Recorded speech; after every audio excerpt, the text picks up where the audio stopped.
What's that smell? Why don't you take a big sniff with me? Ready? 1, 2, 3. What's that smell? 2 Corinthians says that we are to God the pleasing aroma of Christ that brings life to those people that are being saved and to those people that are being lost. We are the scent of Christ. We smell like Him, y'all. That is what it's saying, that you smell like Jesus. Now, I wonder, what that smells like. I wonder what Jesus smells like. Oh, I bet it's good. I mean, can it be bottled? Instead of CK1, it would be CK the One. It surely wouldn't smell like Fahrenheit because that's the wrong direction. But how about plain and simple eternity? It smells good, don't it?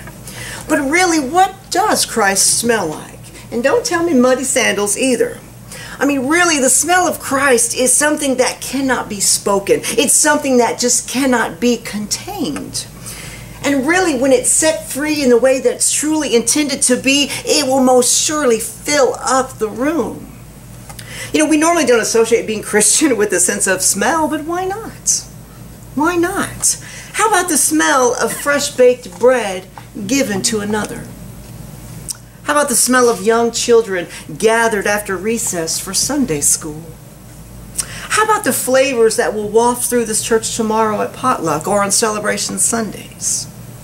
The smell of a birthday cake iced with love. The smell of a homeless man dancing, thrilled at the prospect of a new coat and a warm meal. I mean, does Christ smell like that? Ann Smith lives in Charlotte, and she single-handedly started an organization called Charlotte Food Rescue, where she began going to restaurants and convincing them to let her take all the unused food to different shelters rather than throwing it away. And one day, she was hauling a huge station wagon full of Krispy Kremes. I'm talking, Bavarian cream, there was chocolate ice, there was maple ice, there was glazed blueberry. So on the way, I'm getting hungry now, but I'm like, So on the way to the food shelter, she stopped off to make a pitch to the executives at what is now Bank of America. And so as she rode the elevator to the top floor, someone said, "Hey, you smell good. You smell like donuts." And she laughed, yes. And she told him what she was doing and what her mission was. And by the time that elevator door opened, she had recruited another person that was going to help her in her Christ's mission. You see, the fragrance of love's actions is carried on the wind to places that we will never see or could never see. The Spirit is a breath that is so sweet that not even puppy breath can compare to it. What's interesting about this story is that if she had had just one donut, or if she just had one box, then there would be no overwhelming smell, and no disciples would have been made that day.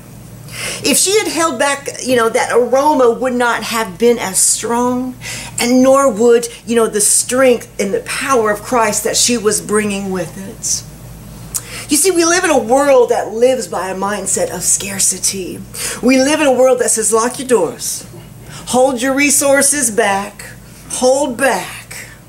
I mean, really, we live in a Dave Ramsey, Susie Orman kind of world. We live in a recession state of mind, not only economically, but in all areas of our life. We're always counting. How much do I have? How much do I want to give? How much money can I spare and still have savings for things that I don't need to live on? How many minutes can I spare this person today? How much energy am I willing to devote to his or her needs? Is this gift under $25?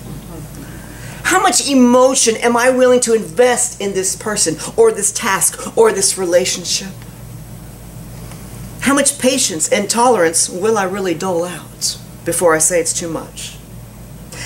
How long or how much will I commit to this endeavor? How much? How much? How much? We're always counting. How much do I have? And how much can I give and still have? We often get really consumed with that still have part, and we hold back greatly. But you see, when we do hold back, there is less blessings had. There is a missed opportunity for joy, and grace is weakened. And the impact of God's plan for your life and the others around you is muted. The manifested love of Christ through you is watered down. It is faded. It is less genuine and less powerful. You know, our pleasing aromas to God, you know, aren't always as fragrant as Jesus envisions them to be for us. And that's because we're counting. You know, we hold back because it just doesn't feel smart not to. I mean, we're taught to. I mean, when we don't, it feels like a gamble, like a big risk. You know, if I give, it means less for me. And it's that less for me that we're concerned about. You know, one of the reasons that Jesus is so powerful is because of the magnitude of who he is and because of what he did. You know, Jesus was not counting. Jesus was not holding back. And he calls us to not hold back as well. You know, we see that in the parable of the poor widow who gave her 2 coins, all that she had. You know, we see that in his teaching to love each other as ourselves. And we so aspire, as we all know, to live up to the example, but we will never get there. And let me tell you why. I prayed a lot about, you know, this week during, you know, as I prepare for the message. And one of the things that came to me in prayer was that even if by some miracle we all loved each other as ourselves, we still would not live up to Jesus' example because he loved us more than himself. And that's what the cross is all about. He exceeds his teachings. I mean, that is what we must realize as we near Easter. And once you truly understand the magnitude and the gravity of Jesus Christ, of his life, of what he did, it's then that your worship gets transformed. You become someone new. You know, we have a tendency even to hold back in this place. We hold back in prayer sometimes. We hold back in worship, in helping and singing, where instead we all should be, you know, freed to be free. This is the place. This is the safe place. You know, for example, don't be afraid to put your hands up when you're singing. You can get your praise on. It's okay. It's okay. You can do that. Don't be worried about what people think. You can dance a little bit. This is between you and God. When we were in Houston, we went to the Sunday gospel brunch. I mean, it is just the kind of, you know, there's 4 gospel singers and they are getting down, waving their napkins. And there was like 10 tables and literally they're like, just everybody put your hands up. And then it was like, you know, get up. They wouldn't do that. Just sway to the side with me. Lift up your, I promise you 2 out of those 10 tables were doing it. And the others just sat there. And I just couldn't wrap my mind around it. Like, well, why'd you come, you know? But, like, you know, I don't know. Like, I wanted them to, I felt like they wanted to, but they were just holding back so greatly. Like, worried about what they were going to say at the other table. You know, but our worship is not up for judgment. You know, so quit holding back because, I mean, we're talking about Jesus. And how in the world do you hold back from something like that? You know, this is the last Sunday of Lent, and I hope it's been an extraordinary journey. You know, one that I hope that you walked with the fullness of its intent and with its spirit. You know, today's story is an introduction to Jesus arriving in Jerusalem and to the beginning of Holy Week. You see, for both the characters in John's Gospel today and for us, the passion and death of Jesus lie immediately ahead. It's near. Good Friday is near. And there are a few passages that are packed with such beauty as this one, which takes place in the village of Bethany. Now, this is 6 days before Passover, and it will be Jesus' 3rd Passover. The first Passover, he went in and he cleansed the temple and he cleared of the money changers and he said, "This is my house." On the second Passover, he fed 5,000 with the 5 loaves of bread and the 2 fish. And this really sums up, you know, who and what he does for us. He cleanses us. He feeds us. My gosh, the 3rd one must be something big. But right now, we're leading up to it. What I love about this story is that we know there's a rough week coming for him. A really rough week, and he knows it too. And he chooses, again, to spend such precious time with friends of his choosing. You know, if my life was about to end, and I know that whoever I would choose to spend my time with must be some really special people. Ones that are chosen, not necessarily given. And really, John gives us such a beautiful family-loving scene here, where the one, who has no place to lay his head experiences as much home as any place in his ministry. He is at the home of 3 beloved friends, 3 siblings, in fact. It's Mary, it's Lazarus, and it's Martha. Now, in the last chapter, Lazarus got sick, and he died. And Mary and Martha, they were crushed. And Jesus came and he wept with them. He cried with them. But he also gloriously raised Lazarus from the dead. It was an awesome experience. He came out, he's wearing his mummy clothes, and it was glorious. And it's interesting, that this giving of life would cause death. Yet it does. You see, the raising of Lazarus is what triggers the plot to kill Jesus. The council decided to meet, and they decided, to wait for him to show his face at Passover, and then we're going to get him. Then we're going to kill him. Because Jesus was kind of laying low leading up to it. So Mary and Martha, they're so grateful. You brought my brother back to life, back from the dead. All hope was lost, Father. But you, Lord, you were the one who found it for us through your power and through your love and through your tears. And so they really just want to thank him. They want to thank him for what he did. And so they throw a dinner. Come on over. We're going to honor you. We're going to throw a dinner. It's going to be great. Come on.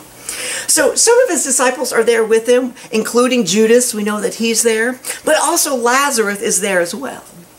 And this passage, my gosh, this passage has one of my favorite words and images, anywhere in the Bible. It says that they were reclining with Jesus. My gosh, how beautiful and peaceful and soothing, it would be to be reclining with Jesus.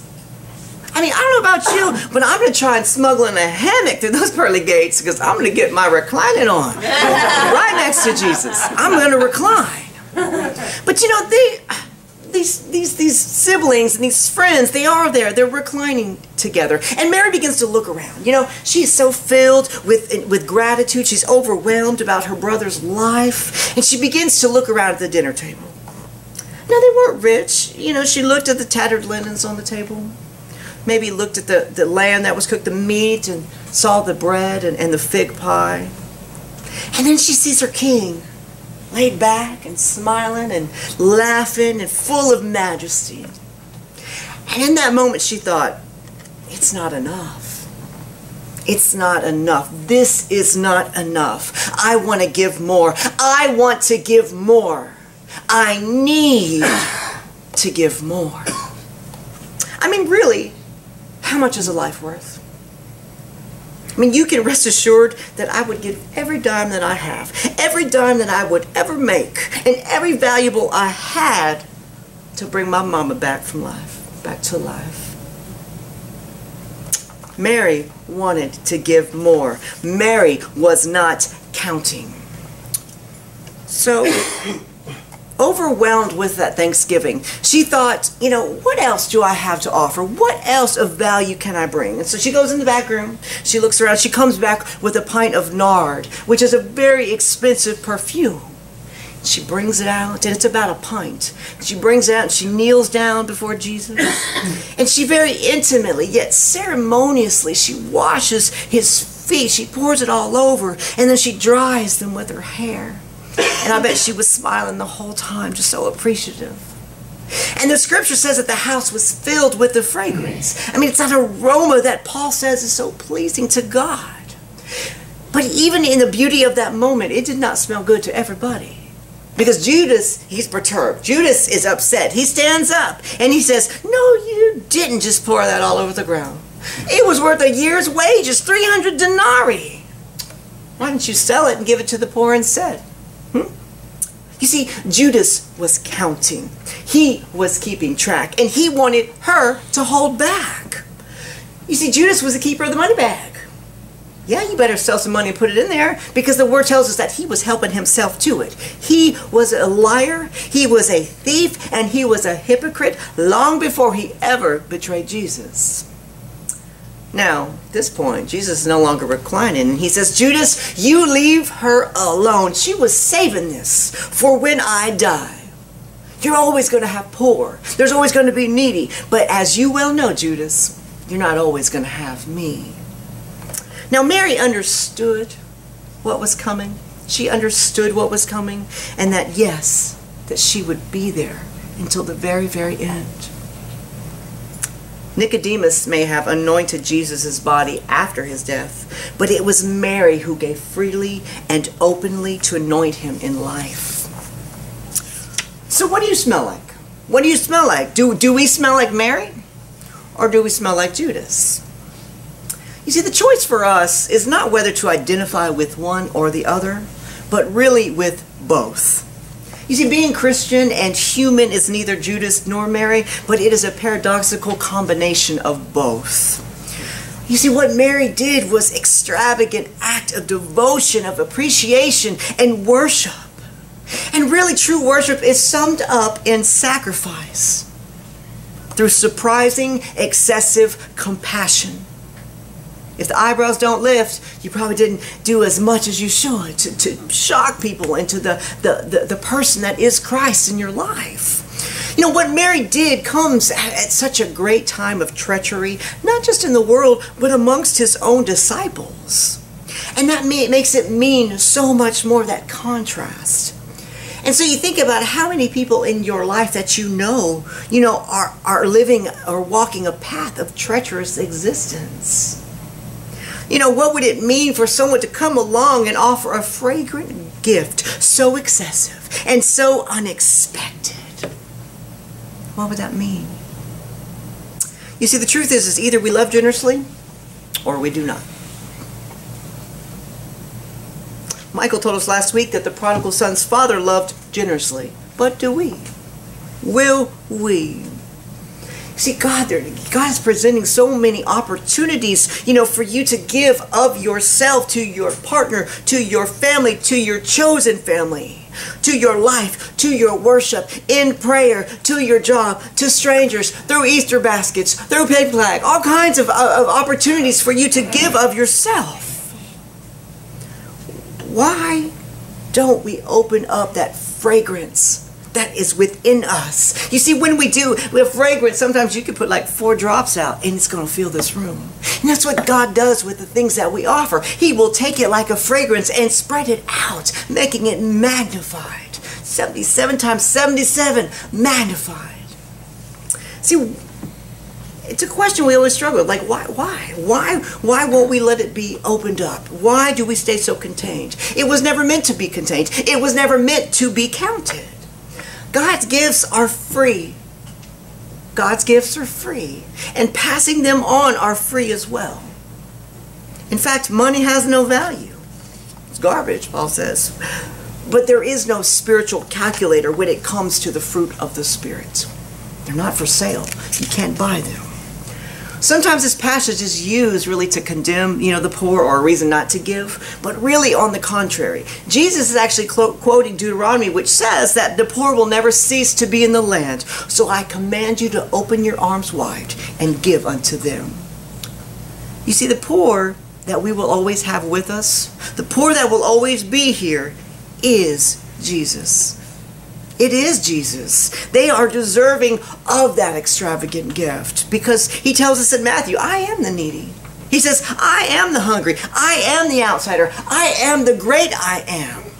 But you better recognize that I'm also the least I am. That's my face. One of the things that I noticed in this passage is that Mary, Martha, and Lazarus do not speak a single word. Perhaps God is saying to us that true giving, that true worship, true discipleship is never about words and always about actions. Perhaps it's time we quit talking excessively and start giving extravagantly of ourselves to others. As I played the story in my mind, I had a moment that kind of got me teary-eyed. I imagine that moment when Jesus arrived at the dinner party as he walks in the door, and the biscuits were smelling so good. And I see Lazarus see the door open, and he stands up, and he has one hand on his heart, he has one hand on the chair as he comes face to face.